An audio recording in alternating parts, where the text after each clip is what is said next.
Assalamualaikum warahmatullahi wabarakatuh. Selamat pagi Kak Jule dan selamat pagi teman-teman yang saya cintai. Salam sejahtera untuk kita semua dan salam budi luhur. Saya Laura Febi Carmila dari Fakultas Ekonomi dan Bisnis, Prodi Sekretari dengan NIM 24333000064. Hari ini saya akan menjelaskan atau memaparkan terkait soal UAS pengembangan kepribadian. Menurut saya, pengembangan interpersonal skill dalam menjalin hubungan dengan orang lain itu sangat penting. Kenapa sih sangat penting? Karena pengembangan interpersonal skill sangat dibutuhkan di kehidupan kita sehari-hari dalam menjalin hubungan dengan banyak orang lain. Pengembangan ini mencakup kemampuan berkomunikasi dengan banyak orang, menjadi pendengar yang aktif, serta memiliki rasa empati yang dapat membangun hubungan yang sehat.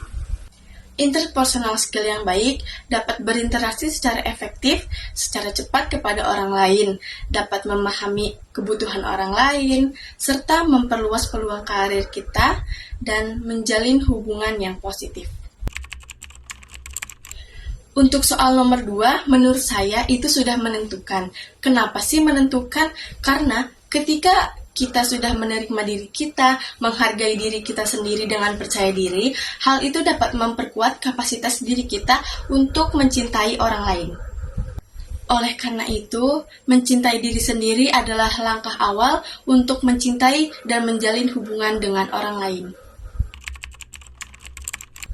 Penampilan menarik menjadi peran penting. Kenapa? Karena dengan adanya daya tarik visual yang menjadi faktor awal ketertarikan.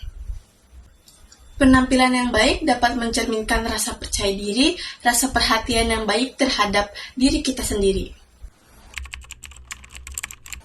Cara menjadi seseorang yang berpikir positif itu dengan mengubah pola pikir kita dengan menerapkan rasa selalu bersyukur, selalu tersenyum, dan berpikir hal yang positif, dan menghindari lingkungan yang negatif. Dan kita harus selalu konsisten menjalankan itu semua. Cara menjadi seseorang yang memiliki pengembangan kepribadian yaitu dengan mengenali diri sendiri terlebih dahulu. Kenapa sih mengenali diri sendiri terlebih dahulu? Karena untuk menganalisis sifat kita, karakter kita, kemampuan kita, kelemahan kita, kekuatan kita sebelum memahami orang lain. Lalu berkomunikasi yang efektif, serta berlatih berbicara dan menjadi pendengar yang baik, serta memiliki rasa empati yang besar dan meminta kritik atau saran terhadap diri kita kepada orang lain.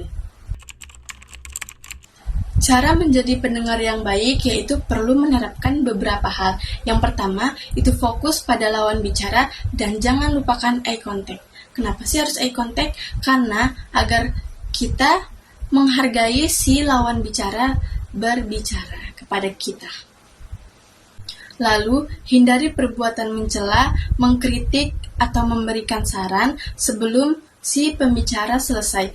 Karena nantinya si pembicara akan memandang kita tidak memiliki rasa empati.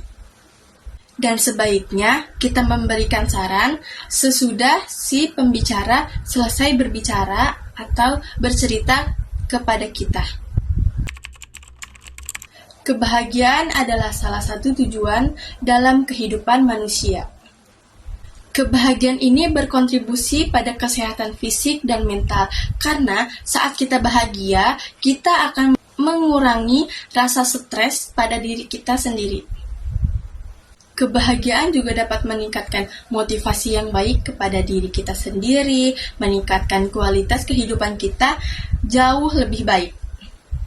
Meskipun kebahagiaan itu berasal dari banyak orang, dari individu, atau dari kelompok, itu dapat mendorong diri kita agar terus memberikan dampak positif, memberikan kesejahteraan, dan terus memotivasi diri kita untuk mencapai potensi yang lebih baik. Mengelola emosi saat menyelesaikan masalah itu sangat penting baik kesehatan mental maupun fisik. Dengan cara mengenali emosi kita terlebih dahulu, merefleksikan diri, mencari penyebab apa yang membuat kita menjadi emosi. Lalu bisa juga kita melakukan aktivitas di luar ruangan seperti olahraga, berlari, melakukan aktivitas lainnya untuk meredakan emosi kita sesaat. Bisa juga kita mencari dukungan dari orang lain, seperti orang yang kita terpercaya atau kedua orang tua kita. Mungkin dari sebagian orang sulit untuk melupakan atau memaafkan masa lalu, tapi seiring berjalannya waktu, memaafkan masa lalu adalah kunci utama dari keikhlasan. Kenapa sih memaafkan masa lalu merupakan kunci dari segalanya? Karena memaafkan masa lalu adalah kunci dari kita semua untuk memaafkan dan mendorong diri kita untuk beranjak lebih dewasa. Karena masa lalu, kita bisa belajar banyak hal dan bisa beranjak sejauh ini. Mungkin kalau tidak adanya masa lalu, kita tidak akan pernah tahu perjalanan yang akan kita jalani. Maka dari itu, maafkanlah masa lalumu dan mulai bangkitlah. Menjadi seorang pemimpin di keluarga itu merupakan tanggung jawab yang sangat besar dan memiliki pendekatan yang luas serta kebijaksanaan. Seorang ayah harus teladan terhadap anak-anaknya maupun istrinya. Seorang ayah juga harus memberikan motivasi, dukungan secara emosional, secara kasih sayang untuk keluarganya. Seorang ayah juga harus memberikan contoh berkomunikasi yang baik kepada keluarganya, menghabiskan waktu kepada keluarganya, dan menghargai pendapat atau perbedaan yang berbeda di keluarganya. Cara memimpinnya itu dengan melakukan musyawarah secara adil, secara merata, dan membagi tugasnya secara adil. Lalu bisa juga melakukan tugas-tugas ini secara bersamaan dengan anggota tim, lalu memberikan mereka dorongan atau motivasi agar mereka lebih semangat lagi. Untuk perusahaan ini, kita akan memfokuskan pada orientasi di masa yang akan datang dan akan melakukan antisipasi jika adanya perubahan di masa yang akan datang. Meningkatkan kreativitas, keterampilan, dan pengetahuan anggota-anggota tim di perusahaan. Dan yang pastinya, jangan takut untuk melakukan hal baru. Yang pastinya, tim melakukan perundingan, musyawarah terhadap tim-tim lainnya. Lalu mereka mendengarkan pendapat dari masing-masing tim. Lalu mengidentifikasi pendapat manakah yang lebih menguntungkan nantinya.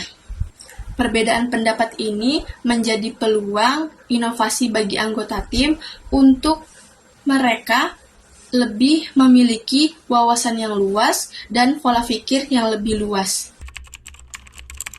Tentu dong, setelah perkuliahan pengembangan kepribadian ini, saya jadi belajar banyak hal.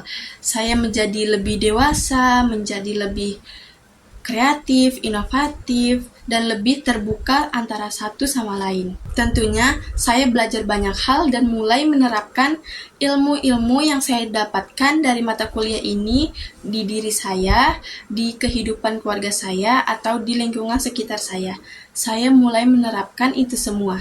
Saya merasa terbantu dengan adanya mata kuliah ini, karena saya bisa memberikan dampak positif yang saya ambil untuk saya ajarkan kepada orang lain atau kepada orang-orang di sekitar kita.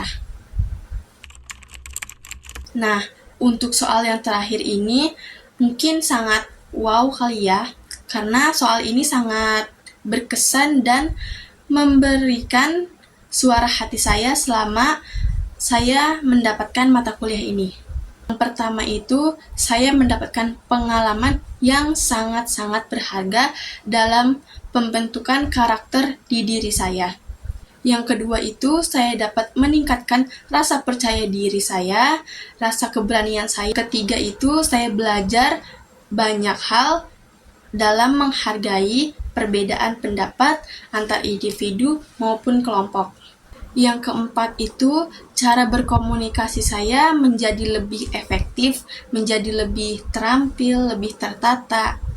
Yang kelima itu adanya memahami pentingnya kerjasama di dalam tim. Yang keenam, saya menemukan potensi diri saya yang belum saya temukan atau yang belum saya gali di sebelumnya. Yang ketujuh, saya dapat menghadapi tantangan lebih semangat dan tidak pantang menyerah. Yang kedelapan itu, saya mampu mengasah pikiran kritis dan kreatif inovatif saya lebih luas lagi dari sebelumnya. Yang kesembilan itu, lalu saya dapat membangun jaringan sosial saya lebih luas lagi. Yang kesepuluh itu, saya mulai menyadari pentingnya kesehatan mental, fisik di diri saya sendiri. Yang ke-11 itu adalah saya menerima semua kegagalan yang pernah saya alami karena kegagalan itu merupakan proses. Yang ke-12 itu saya mulai berani mencoba hal-hal baru yang belum pernah saya lakukan. Yang ke-13 saya menerapkan nilai-nilai disiplin dan nilai-nilai tanggung jawab di diri saya sendiri. Yang ke-14 ini saya melakukan penambahan rasa empati saya terhadap orang lain. Yang ke-15 ini, saya menyadari bahwa menjaga keseimbangan pola pikir, pola hidup kita itu sangat berharga. 16 itu, saya meningkatkan motivasi yang lebih untuk diri saya. Yang ke-17 itu, saya belajar banyak hal dari cerita-cerita Kak Jule, cerita-cerita teman saya, tentang pengalaman, tentang motivasi, tentang apapun itu, saya jadi belajar banyak hal. Yang ke-18 itu, saya menghargai proses belajar saya dan menerima hasil akhirnya. Yang ke-19 itu, saya dapat menjalin hubungan yang baik dengan teman-teman. Yang ke-20 itu, saya dapat memahami keinginan di diri saya dan melakukan refleksi. Yang ke-21, saya mulai menghargai momen-momen yang telah saya tempuh selama di masa pendidikan. Karena momen-momen itu tidak akan terulang kembali. Yang ke-22, saya mulai berkontribusi hal-hal positif di lingkungan kampus. Yang ke-23 itu dapat membangun diri saya dalam menerima semua kritik dan saran dari orang-orang di sekitar kita. 24 itu saya menemukan cara belajar yang efektif untuk di masa depan saya nantinya. Yang ke-25 itu saya menyadari pentingnya waktu dan memanage waktu-waktu yang telah kita gunakan di kehidupan kita. Yang ke-26 itu saya mulai beradaptasi dengan perubahan di lingkungan sekitar saya. Yang ke-27 saya membangun rasa syukur saya terhadap apa yang telah saya lakukan selama ini. Yang ke-28, saya dapat mengembangkan sikap-sikap positif saya saat mengalami kesulitan. Saat yang ke-29 itu, saya mulai menyadari bahwa pendidikan itu sangat penting.